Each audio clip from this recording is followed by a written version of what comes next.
राम राम आप सभी को। और जैसे कि आप सबको बताया कि भैया हरियाणा में रहने वाला हर एक इंसान, चाहे बच्चा हो, बूढ़ा हो, या फिर किसी भी एज लिमिट का हो, या फिर किसी भी एग्जाम की तैयारी कर रहा हो, इस एक एग्जाम का जो इंतजार है वो हर एक बच्चा करता है, जिसका नाम है कॉमन एंट्रेंस टेस्ट, यानी कि आपका सीईटी। और सीईटी 2025 की भर्ती की अगर मैं बात करूं तो इसकी तो भैया इतने टाइम से आप सभी लोग इंतजार कर रहे थे, है ना, कि मैम 2024 के दिसंबर से इंतजार कर रहे हैं कब नोटिफिकेशन आएगा, कब नोटिफिकेशन आएगा। तो फाइनली आज आपका नोटिफिकेशन आउट हो चुका है। एक बारी फटाफट से देख लेते हैं इसमें कि आपका एज लिमिट क्या रहेगी, इसके लिए पुराने वाले सीईटी का क्या रोल रहेगा। सबसे बड़ी मतलब दिक्कत की बात तो आधे बच्चों के तो सिर के ऊपर से यही जा रही होगी कि पुराने वाले सीईटी का क्या रोल है, क्या उसको अपडेट करना होगा, क्या हमें दोबारा से एग्जाम देना होगा। तो जो भी डाउट आप लोगों के दिमाग में, एक बारी फटाफट से उन सबको क्लियर कर लेते हैं, है ना। जो आपका as it is official notification आया वही मैं सामने स्क्रीन पर लगा देती हूँ। मैं आपको एक एक पॉइंट अपनी लैंग्वेज में समझा देती हूँ, है ना। इसमें प्रॉपर आपका इंग्लिश में और इस तरीके से दे रखा है। हम एक बारी अपनी लैंग्वेज में बात करके सारी की सारी चीजें क्लियर कर लेते हैं। सबसे पहले तो यही कि डेट कब की क्या कुछ आई है, तो सबसे पहले तो यही देख लो। डेट ऑफ एप्लीकेशन 26/5/2025 यानी कि 26 मई से। Date of publication, opening date for online registration 28/5/2025 यानी कि 28 मई से फॉर्म भरना, फार्म भरना आप लोगों का शुरू हो जाएगा। उसके बाद बोला गया है क्लोजिंग डेट आपकी है 12/6/2025 यानी कि 12 जून तक। कब से कब तक है, टाइम देख रहे हो कितना कम दिया गया है। 28 मई से सिर्फ 28 मई से शुरू होगा और 12 जून तक सिर्फ आपको 14-15 दिन का समय यहाँ पे दिया गया। बढ़िया तरीके से अपना टाइम रहते फॉर्म फिल कर लेना। फॉर्म फिल का मतलब है एक तरीके से रजिस्ट्रेशन कर लेना। उसके बाद आती है बात की closing date for depositing fees, ये आपका है 14/6, वो 2 दिन के बाद का रखा जाता है। आपको पता ही होगा ये सारा काम फॉर्म की फीस वीस भरना, जो फॉर्म वाला भैया होता है जिससे भरवाओगे फार्म फॉर्म, उससे देख लियो, वो आपका अपने आप कर देगा। बस उसकी जो फीस है वो आपने पे करनी पड़ेगी, है ना। उसके बाद चलते हैं सबसे मेन क्या कुछ है इसमें, आपका सिलेबस क्या है, सारी चीजें एक बारी देख लेते हैं। मिनिमम एजुकेशनल क्वालिफिकेशन से पहले एक बारी इसको देखते हैं कि पिछले वाला जो 2022 में सीईटी हुआ था ना, जो मेरे ख्याल से आधे हरियाणा के लोगों ने दिया होगा, उसका क्या रोल है एक बारी वो देख लेते हैं। Government of Haryana has noticed a new CET policy, जिसका एडवर्टाइजमेंट नंबर ये है। The present advertisement aims to inform all applicants who wants to register for CET Group C post to be conducted as per new policy for the process। ऐसे ऐसे दे रखा है और मैं इसको बस आपको बता देती हूँ।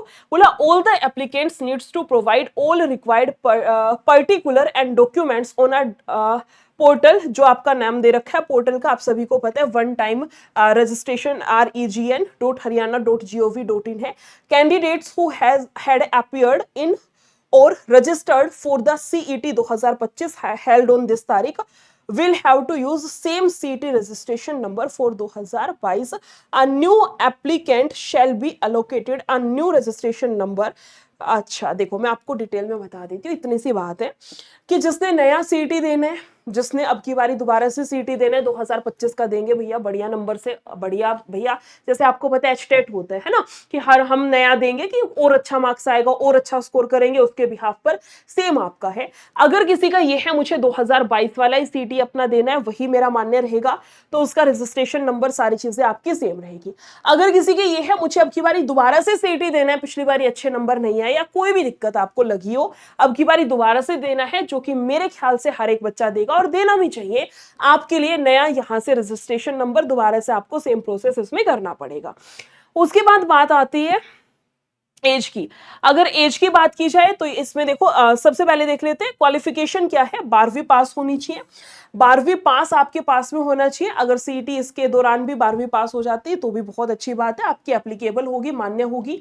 अगर 10वीं पास कर रखी है तो आपके पास कोई ऐसा डिप्लोमा या साइड बाय साइड कोई क्वालिफिकेशन होनी चाहिए जो आपका ओवरऑल एक तरीके से 12वीं पास, आपको मतलब 12वीं के इक्विवेलेंट आपके पास में कुछ होना चाहिए, कोई डिग्री, ठीक है।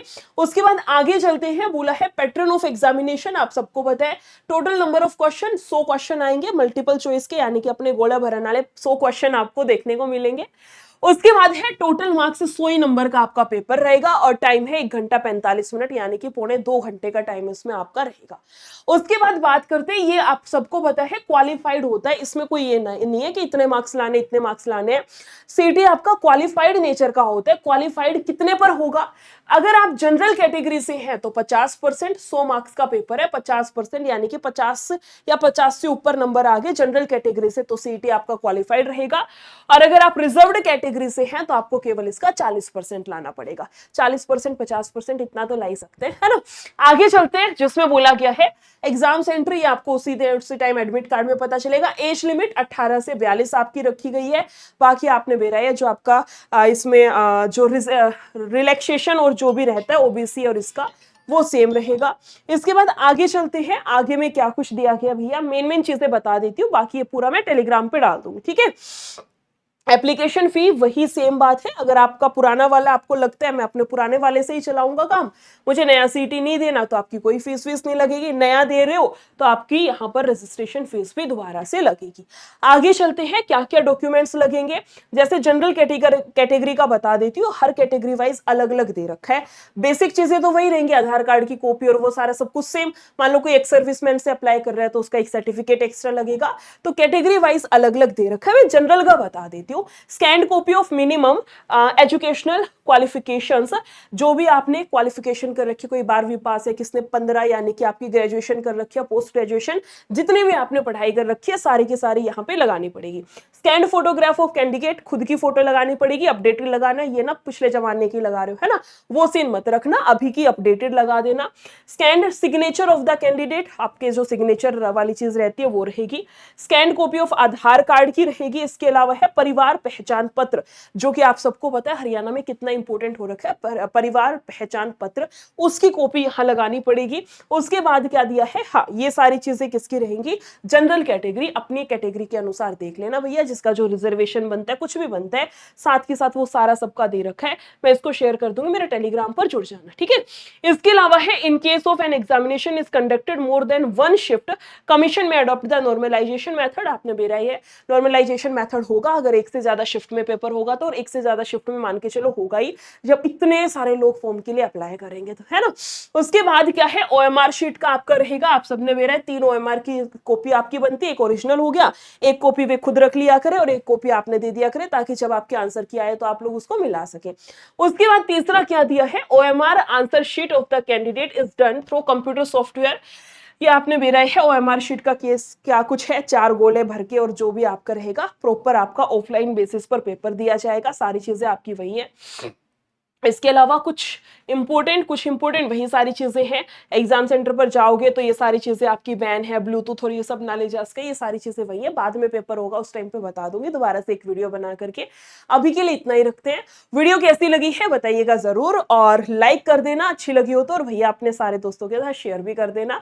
शेयर करने से कुछ नहीं होता है ना, कहीं सोचो कि मैम कंपटीशन बढ़ेगा, कंपटीशन तो वैसे भी बढ़ेगा, ये बात मेरी याद रखना, चाहे शेयर करो चाहे ना करो, है ना। तो एक बार वीडियो को शेयर जरूर कर देना। और मैं आपको एक बात बताती हूँ, अब भैया अगर एग्जाम आया है तो उसके लिए कहीं ना कहीं से पढ़ना भी पड़ेगा। अगर उस माइंडसेट से है कि बस फार्म भरने का मतलब है, फार्म भर दिया बात खत्म, तो कोई दिक्कत ना है, भर देना फार्म, जितने भी फीस है कर देना, कोई दिक्कत नहीं है। पेपर देने के बहाने 100 मिल जाएगा, बहुत बढ़िया बात है ना।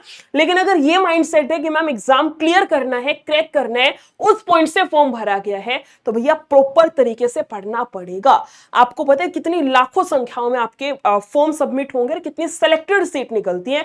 आखिरी पेपर 2022 में हुआ था सीईटी का, 2025 का आधा साल जा चुका है, 2.5 साल में एक बार तो सीईटी आया है। सोचो कितना तगड़ा कंपटीशन चल रहा है ना। उसके बाद भी आप ऐसे इस पेपर को गवा दोगे, जाने दोगे, अगला पेपर नहीं पता कब आएगा। तरीके से शिद्दत से पढ़ना है, किस तरीके से क्या कुछ है।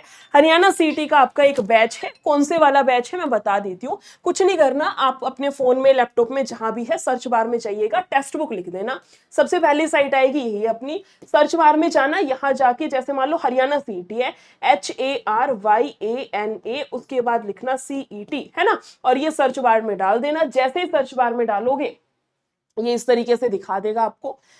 ये रहा ग्रुप सी का, ग्रुप डी का। मान लो ग्रुप सी का लेना है तो इस पर क्लिक कर देना, डी का लेना है तो भैया साइड वाले पे कर देना, है ना। इस पे क्लिक करोगे ये आपको बैच दिखाएगा।